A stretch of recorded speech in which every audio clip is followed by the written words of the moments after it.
Our next guest is a Fortean, and we'll find out exactly what that is from him. He is also the editor-in-chief of Pursuit magazine. Welcome, please, John Kell. John, how are you? So you're a Fortean, eh? Oh, well, I've been trying to outgrow it. Actually, what is a Fortean? Spelled F-O-R-T-E-A-N. What is that? Back in the early part of the century, there was a man named Charles Fort who spent his entire life in the New York Public Library, going through the old scientific journals and old newspapers, and he published a series of books about strange things that turned up in these old journals, like when it would rain frogs in France, or red snow in Switzerland. He kept track of all these things, did a series of books, and we started calling these events Fortean events. I see. And today we still keep track. Now, the two examples you cited there, I've heard of raining the frogs, and it's always a matter of, it's either an old wives' tale. Remember the time it rained wives' tales? Yes. Or it's disputed in some, they could just say, well, there were frogs in the trees. When it rained, they jumped out. Well, we have compiled a list of several thousand mysterious things that have fallen from the sky. They documented things. They include things like stone pillars, cannonballs, all kinds of strange things. In China, it once rained raw meat. No, and no. There's no explanation. When in China did it rain raw meat? Well, quite a while ago. It was in the 19th century. Now, how is it that all the unexplained things took place in the 19th century or before? They're still taking place. Give me a recent unexplained thing, other than Amazing Al. Every January and February, here in the Northeast, we have what we call skyquakes. They get into the papers sometimes. Now, recently, they've been blaming the Concorde for this. But this has been going on. We've been keeping track of this since about 1840. What is a skyquake? It's an explosion in the sky. We have no explanation for it. We've got a lot of pseudo-explanations. Well, how do we know when we hear one or see one? Because it's like when a jet plane passes over at, Mach 2. It's like breaking the sound barrier. It's an explosion that sometimes shatters windows, and so on. And this has been going on in Connecticut, for example. The Indians had legends about this going way back. So this has been going on for a very long time, but every time it happens, the scientists come up with a new far-fetched explanation for it. What is the most common or daily unexplained occurrence? I mean, something that we would all say, yeah, that's that thing. We can't explain it. What? Well, we don't necessarily have daily occurrences, but in recent years, the UFO phenomenon has been very common around the world. Right now, it's going on in Argentina. And while a lot of people think they have an explanation for it, actually, we're just beginning to find out what's really going on with the UFO phenomenon. UFOs are pretty much, I would guess, if we asked the audience, we'd probably find over half of them said, yeah, they have reason to believe there's something going on out there, I think. At least 10% of them have probably seen one themselves. Has anybody here ever seen one of these things? People applaud if you've seen one.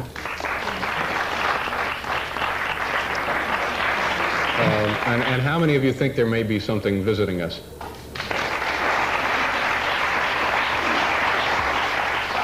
What other things fall into the category of unexplained phenomenon?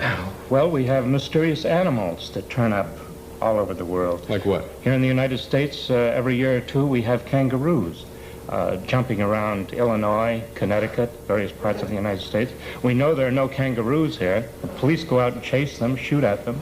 They disappear. We never... So what is your theory? Where do you think they're coming from? The same place that the dinosaurs are coming from, because we have dinosaurs turning up every couple of years. About 10 years ago in Italy, the Italian army turned out to chase a dinosaur in the mountains of northern Italy. And they leave dinosaur footprints, and that's the end of them. They can't find where they've been, where they've gone. We've got better monsters than that. We've got our sea serpents, which... We have several lakes in the United States that have sea serpents, not just Loch Ness. Where is a serpent in this country? Lake Champlain in New York State. Really? What is up there? Henry Hudson, who was the first to go up there, reported seeing, Henry Hudson and his crew saw a sea serpent in Lake Champlain, and every year somebody sees it up there. And nobody has yet organized an expedition to go up there and really look into it. Well, let's drive up there. All right, we'll go up there next weekend. We'll take the Italian army with us. We'll get those boys. And have we ever photographed this sea serpent? Well, the one in Loch Ness has been photographed any number of times. Yeah. Now, movies have been made of it. And the movies have been examined by the RAF and other specialists, and they're obviously some kind of large animal that's living in Loch Ness. Now, this, what do we have here? This is a plaster cast of a Bigfoot print. Now, you've all heard of the abominable snowman in the Himalayas. We have in the United States, we have a creature that's variously called Sasquatch or Bigfoot. And he's found not just in Washington and Oregon, but he's found all over the United States, especially in the Mississippi Valley, and even in New Jersey. We have quite a lot of reports out of New Jersey, and that's where this footprint comes from. This is to you from Uncle Lou and Bob. That's what it says here. There are two Forteans in New Jersey. Now, this is an authentic footprint. Did you make the cast? No, they did. They're well-known Forteans. Bob is an airlines pilot, and Uncle Lou is a dental surgeon in New Jersey, and they're very active. I don't know why that's funny. It just sounds funny. Dental surgeons make good casts. How big would this guy be based on this foot? He would be about 800 pounds, probably 8 or 9 feet tall. And that's what the witnesses are always describing, incredible as it is. And in, of course, the Himalayas, the abominable snowman. Now that, I think, we believe in, or at least I do. To me, it seems like, sure, it's possible that something left over that survived the Ice Age or didn't survive it or something, you know, that there may be a missing link and so on and so forth. Some of this other stuff, like the red snow. What was the red snow? Well, the usual scientific explanation for that is that the sands of the Sahara are somehow drawn into clouds and drop in Switzerland. Now, I can believe that. Except there are no red sands in the Sahara Desert.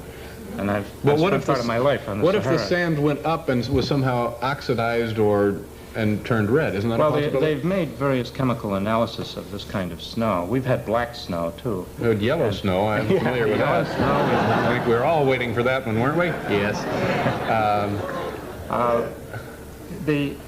We just don't know what really causes this phenomenon.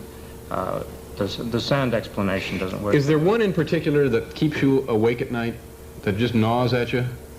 Well, there's some frightening things going on, yeah. Like what? What are we scared of here? The animal mutilations that have been going on around the country, especially out west in recent years. But they're also going on in Brazil and France and Australia and Switzerland, Sweden. And these are not pranks or sick jokes? Thousands of animals have been slaughtered now by some mysterious group. They drain all the blood from the animals. And they also perform expert operations on the animals, removing certain organs. And veterinarians who have examined these animals say they can't duplicate the operations. That's amazing. I would also like to know why cab drivers in this city don't speak English, but we'll never figure that one out. We have to pause. Mr. John Kell, accordion, ladies and gentlemen. Edwin Newman will be with